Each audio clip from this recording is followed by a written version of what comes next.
So after talking about the anaerobic food chain in the previous slide, I thought it'd be a good idea to circle back to fermentation and what exactly fermentation is and give you a little bit of an overview of the main pathways. So what is fermentation? I've broken that into 2 bullet points, the first of which is pretty generic: breakdown of organic compounds, particularly carbohydrates, to generate ATP by substrate level phosphorylation. So that's essentially glycolysis.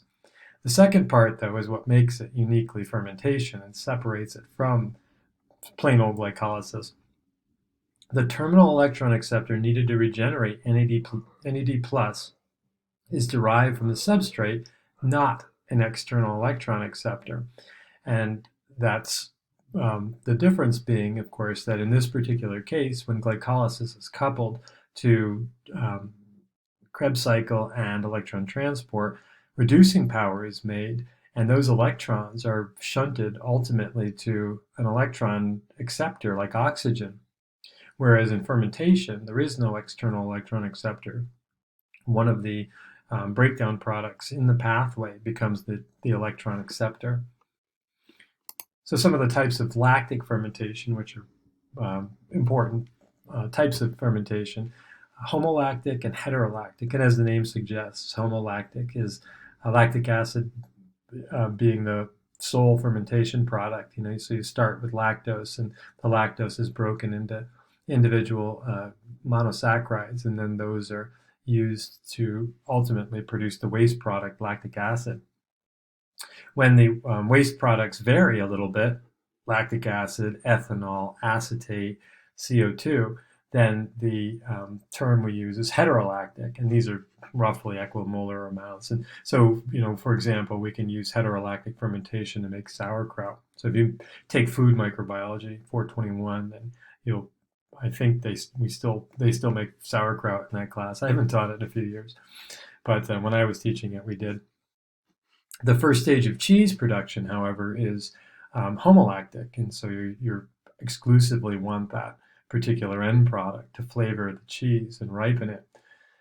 And again, in more complex products like kimchi, which is a sort of a Korean version of sauerkraut, or sauerkraut itself, the complexity is much greater, and so there's a need for these heterolactic types of microbes. So here's an overview of the biochemistry of homolactic fermentation. We start with a 6-carbon glucose, and just like in glycolysis, there's some phosphates from ATP are needed to make the fructose 1,6-bisphosphate.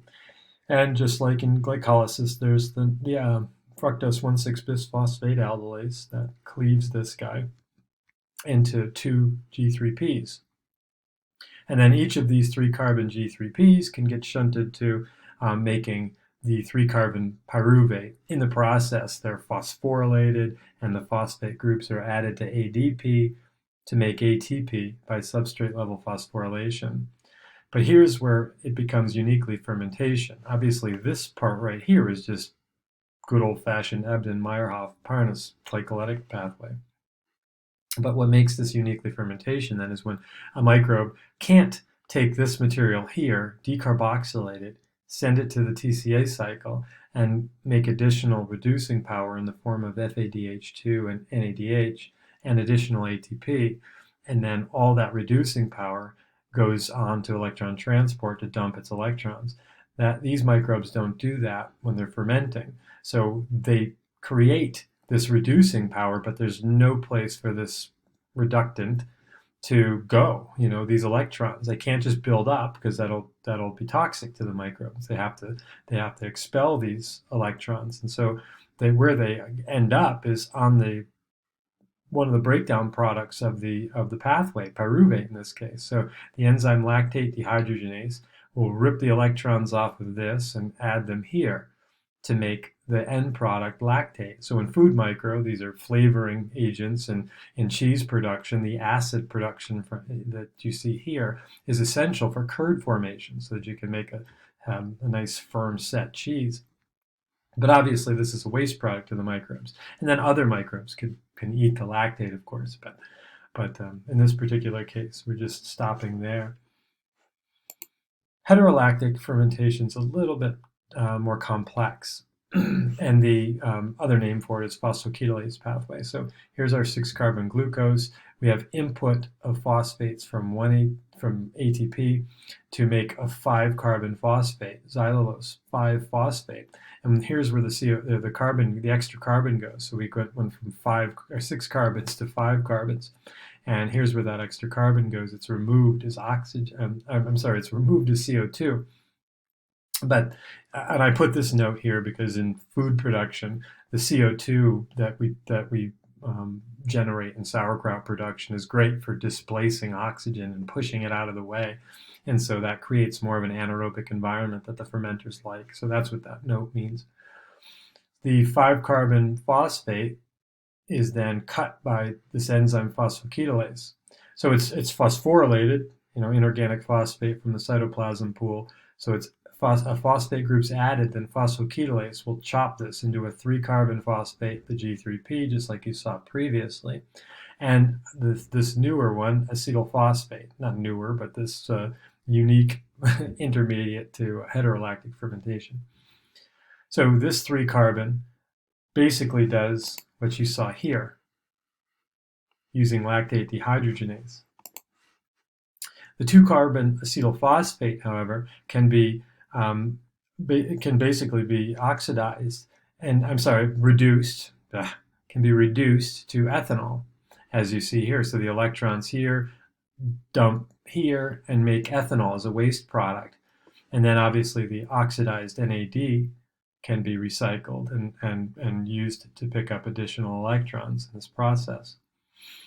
The other aspect of this, the other potential energy generating aspect of this, is if there's a trace amount of oxygen in the system, then this acetyl phosphate can be oxidized to acetic acid.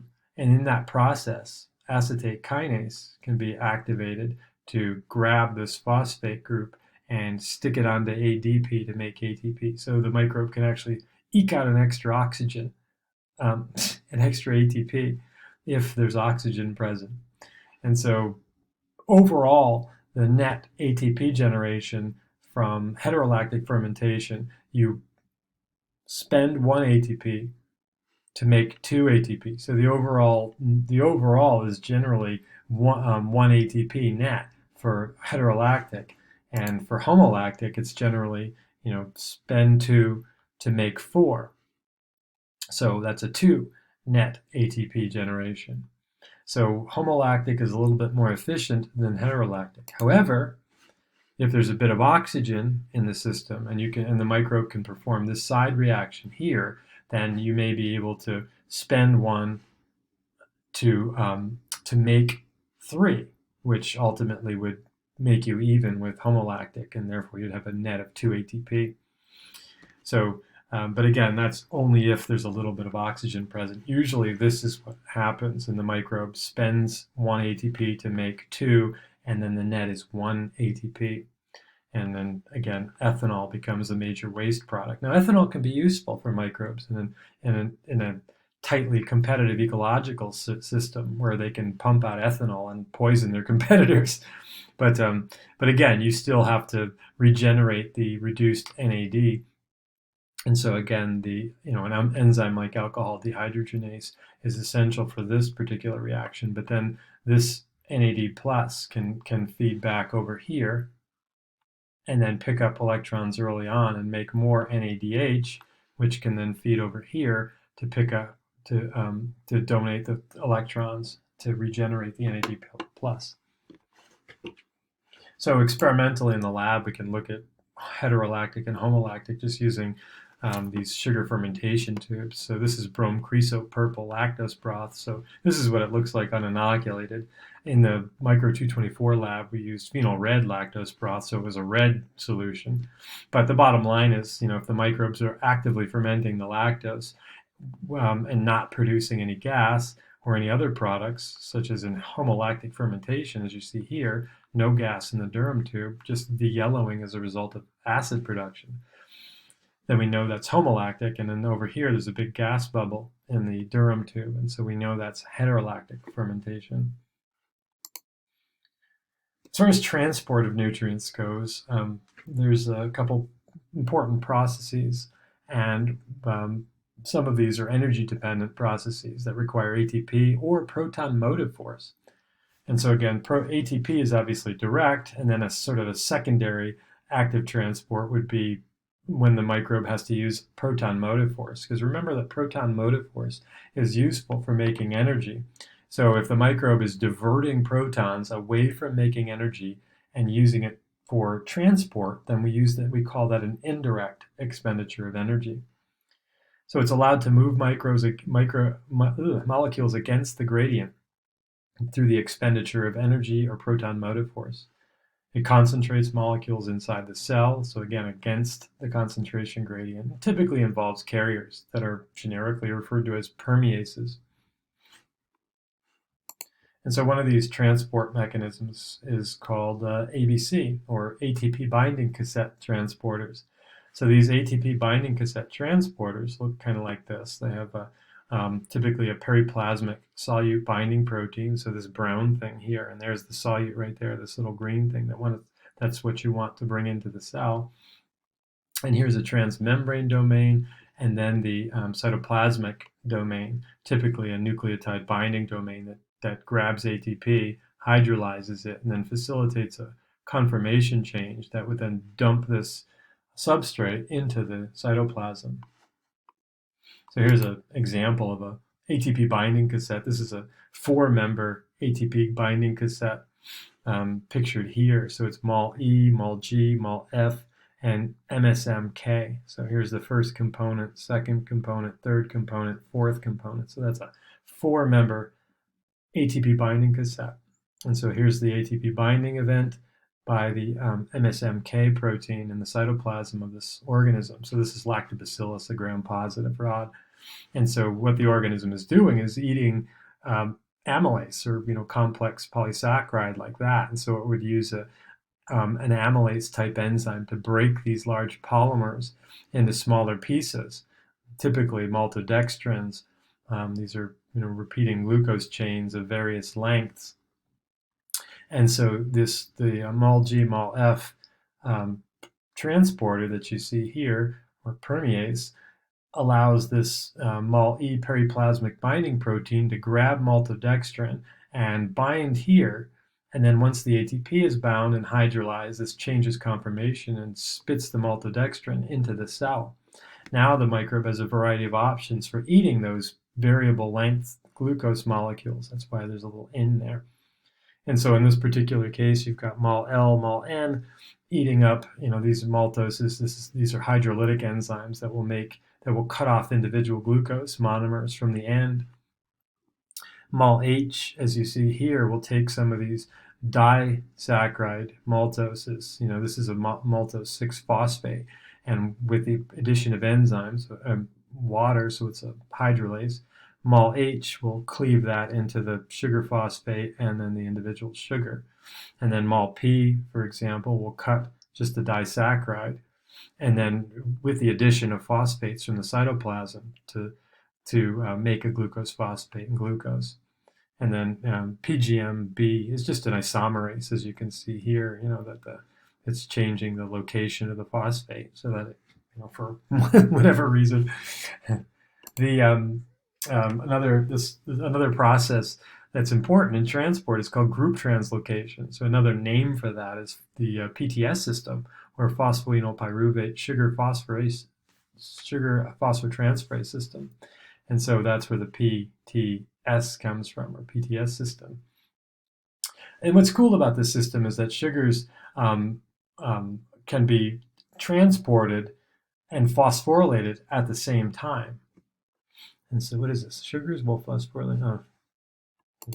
Sorry. Transport sugars while phosphorylating them using phosphoenolpyruvate as the phosphate donor. I'll show you how that looks. So here's a cutaway of the process in E. coli, for example, the proteins in E. coli. And again, I've already mentioned it's an energy-dependent process. And so here's the mannitol PTS system for bringing in this sugar alcohol, mannitol, and then the glucose system pictured here. They're essentially homologous systems, but you can see a physical separation between enzyme 2A of the glucose PTS and 2A of the mannitol PTS. It looks like they're all contiguous here based on experimental evidence. So the way it works then is as the sugar is being transported from the periplasm into the cytoplasm,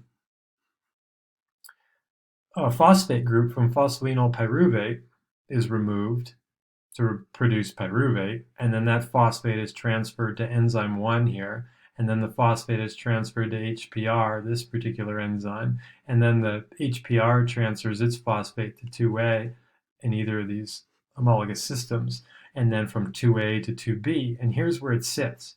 And then when 2C grabs onto glucose or mannitol, we'll add the phosphate and then bring that in as a sugar phosphate. So the cool thing about that then is that this sugar phosphate can now enter glycolysis one step into the pathway without having to, transport then phosphorylate. This is transport phosphorylate at the same time.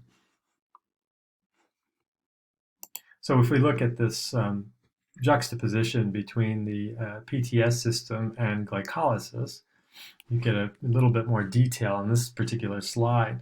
So here's the enzyme 2CB phosphate and enzyme 2C and enzyme 2B unphosphorylated. So obviously, as the sugar moves in, it's phosphorylated, and so that's why this thing transitions to this unphosphorylated state. So in comes the sugar, in this particular case, glucose 6-phosphate. And then this isomerization event from the phosphoglucose isomerase to fructose 6-phosphate, and then another phosphorylation event to make the bisphosphate. And then the aldolase, which cuts this 6-carbon molecule into 2 3-carbon phosphates. And then we take it through a series of 3-carbon reactions and ultimately make the phosphoenol pyruvate at the end. Now, normally what would happen in the absence of the need for transport is the phosphoenol pyruvate will be dephosphorylated, and this phosphate on PEP will go to ADP to make ATP, and that's substrate level phosphorylation. So there's where our energy gets made. But when the organism finds itself in an environment where the external world is full of sugar and its ATP stores are a little low, the microbe, instead of taking this phosphate group and sending it here to ADP, will send the phosphate to enzyme 1. And then enzyme 1 will send that, as I showed you previously, to HPR, and then HPR phosphate will send the phosphate to E2A, and then E2A to E2B, and then that creates that rounds out the cycle. And so this is interesting because it kind of gives you a sense for a phenomenon that I showed you before, the concept of dioxic growth, where here's a lag phase of some length, and then the microbe is going through a log phase, but we weirdly see this middle lag phase, and then a second log phase. And so again, that's the concept of dioxic growth, where the microbe eats something preferable here, runs out of it, then has to readjust to the new substrate, and then starts eating that less preferable substrate. So in this particular case, it's lactose and glucose. And so, obviously glucose is a simpler molecule to eat, so the microbe's going to want to eat it all up here, and then switch to the more difficult to eat lactose, again, this disaccharide of glucose and galactose. And so the microbe will do that, obviously, but create this dioxic growth curve. But the mechanism behind it is really what's pictured here. How is the microbe making that choice, essentially? And so what this diagram shows you here, and then you can follow along with these bulleted points, glucose import leads to a decrease in phosphorylated enzyme 2A. And so again, as glucose is coming in, remember that enzyme, the phosphate flow is moving towards the sugar, essentially. And so that means that the phosphates are kind of are quickly being shunted away from these PTS proteins. And so they're mostly in a non-phosphorylated state as glucose is coming in. Remember that glucose is ultimately grabbing and soaking up a lot of the phosphates. This protein here, which is normally a repressor of certain genes, like the PTS system for glucose and stuff, and proteins like that. So the PTS protein, PTSG are the PTS proteins for glucose. These guys here. So not surprising, you don't want this repressor shutting down glucose PTS genes if there's lots of glucose around. So MLC, for example, will come over here and bind, keeping it away from the DNA and keeping it away from being a repressor. So in this particular case, because these proteins are only transiently phosphorylated as glucose is being transported, again, phosphates aren't building up, they're actually moving to glucose. The non-phosphorylated enzyme 2A can go over here and plug up a bunch of these transporters. One of the transporters is for lactose uptake.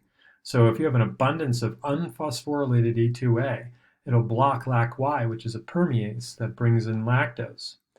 Enzyme 2A will also block MALK and the maltose PTS system. And it will also block this glyceraldehyde phosphate. And so this particular kinase that adds phosphate groups. So in this particular case, this glycerol can come in, but it can't be phosphorylated to be broken down and used for other purposes. So again, this selfish glucose system is basically knocking out competitors so that the microbe can feed on the most optimal source of nutrients available, the one that's going to give it the most bang for its buck, the most ATP per unit substrate. So in this particular case, then the enzyme 2A, unphosphorylated, also binds to adenylate cyclase. And adenylate cyclase is essential for acting as a positive regulator of the lactose operon, to activate the enzymes necessary to eat lactose, including LAC-Y over here. So in two ways, the transport of glucose is shutting down the lactose operon, one by physically interfering with lactose uptake, but another by physically interfering with one of the positive activators of the operon genes. If glucose stops being imported, then phosphates build up on these intermediates, on these PTS proteins. And so that means that enzyme 2A phosphate falls off these things and opens the floodgates. Enzyme 2A phosphate will also activate adenylate cyclase again, so turn it back on again so that it can activate the lactose genes, the lactose utilization genes. The other cool thing that happens is MLC here falls off of the membrane and comes back over to do its negative repression activity. So another thing that microbes are really good at is acquiring iron. And so one of the things that these microbes will want to do is eat iron. In this particular case, usually it's ferric iron that's super insoluble, and so uptake is really difficult. But microbes use these molecules called siderophores to aid in uptake. These are not proteins. They're unusual iron binding molecules that have these little oxygen pinchers here that are coordinated with iron, and that coordinate with iron rather, and can grab onto this Fe3 plus in the environment, particularly in the bloodstream, where free iron is very low. Most of our iron is bound to proteins, and so the microbes have to be really good at taking in those, stealing the iron from those proteins. But they also have to be really good at picking up free iron from the environment through these siderophores that complex with ferric ions. And then, of course, the complex can be transported into the cell.